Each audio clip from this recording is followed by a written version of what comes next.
Hi friends, இன்றைக்கி என்ன video பார்க்க போகிறோம் அப்படின்னு சொல்லி பார்த்தீங்கன்னா, நாங்கள் வந்து நைட் டின்னருக்கு கஞ்சிக்கோட் பாலக்காட்டில் இருக்க மலபார் ரெஸ்டாரண்ட் போயிருந்தோம். இங்கே வந்து நிறைய மெனு இருக்குது. ஆப்பம்லாம் வந்து செம்ம சாஃப்டாக இருக்கும் அப்படின்னு சொல்லி என் தம்பி சொல்லியிருந்தான். ஸோ சரி நம்ம போய் டின்னர் அங்கே சாப்பிட்லாம் அப்படின்னு சொல்லி நாங்கள் போயிருந்தோம். செம்ம சூப்பரான பிளேஸுங்க. அங்கே வந்து பார்த்திங்கன்னா பிங்க் வாட்டர் கொடுத்தாங்க. பிளேட்ஸ் எல்லாம் வந்து பார்த்திங்கன்னா அவ்வளோ நீட்டாக வாஷ் பண்ணியிருந்தாங்க. டிஷ் வாஷரில் பண்ணியிருப்பாங்க போல். அவ்வளோ ஹீட்டாக வந்தது பிளேட்டு.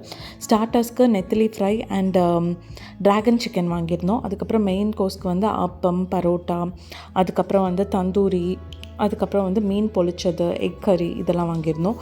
செம்ம டேஸ்ட்டாக இருந்தது. ஆப்பம் அவ்வளோ சாஃப்டாக இருந்தது. சிக்கன் தந்தூரும் வந்து செம்ம டேஸ்ட்டாக இருந்தது. ஃபிஷ் வந்து கண்டிப்பாக அங்கே ட்ரை பண்ணணும். இங்கே வந்து பார்த்திங்கன்னா ஃபிஷ் வந்து இந்த பொளிச்சது, அதுக்கப்புறம் இந்த ஃப்ரை வெரைட்டிஸு, கரீஸு இதெல்லாம் வந்து அவங்க வந்து அன்னன்னைக்கு கிடைக்கிற ஃப்ரெஷ் ஃபிஷ் வச்சு அவங்க நம்மளுக்கு செஞ்சு கொடுப்பாங்க. ரொம்ப டேஸ்ட்டாக செஞ்சுருந்தாங்க. அந்த மசாலாவாகட்டும், அந்த மேரினேஷன் ஆகட்டும் எல்லாமே பர்ஃபெக்டாக இருந்தது. அப்புறம் அங்கேயே வந்து கோக்னட் ஐஸ்கிரீம், ஜாக் ஃப்ரூட் ஐஸ்கிரீம்லாம் கிடைச்சது. ரொம்ப டேஸ்டியாக இருந்தது. கண்டிப்பாக மஸ்ட் விசிட் ஹோட்டலு. நீங்கள் பாலக்காடோ இல்லை வந்து அங்கே த்ரிஷூரோ நீங்கள் போனீங்கன்னா, அந்த பீச்சுக்கெல்லாம் போகும்போது நீங்கள் நல்ல ஹோட்டல் தேடிட்டு இருந்தீங்கன்னா இந்த ஹோட்டலில் போய் நீங்கள் வந்து பிரேக்ஃபாஸ்ட், லஞ்ச், டின்னர் எதுனாலுமே சூப்பராக இருக்கும். இங்கே சட்டி சோறு அந்த மாதிரியான ஐட்டம்ஸ் கூட இருக்குது. கண்டிப்பாக போய் விசிட் பண்ணி பாருங்கள். செம்ம அஃபோர்டபுளான பிளேஸ் கூட. ட்ரை பண்ணி பார்த்துட்டு எப்படி இருந்ததுன்றதை வந்து கமெண்ட் செக்ஷன்ஸில் சொல்லுங்கள். மறக்காமல் எங்கள் சேனலுக்கு லைக் பண்ணுங்கள், ஷேர் பண்ணுங்கள், சப்ஸ்கிரைப் பண்ணுங்கள். தேங்க்யூ.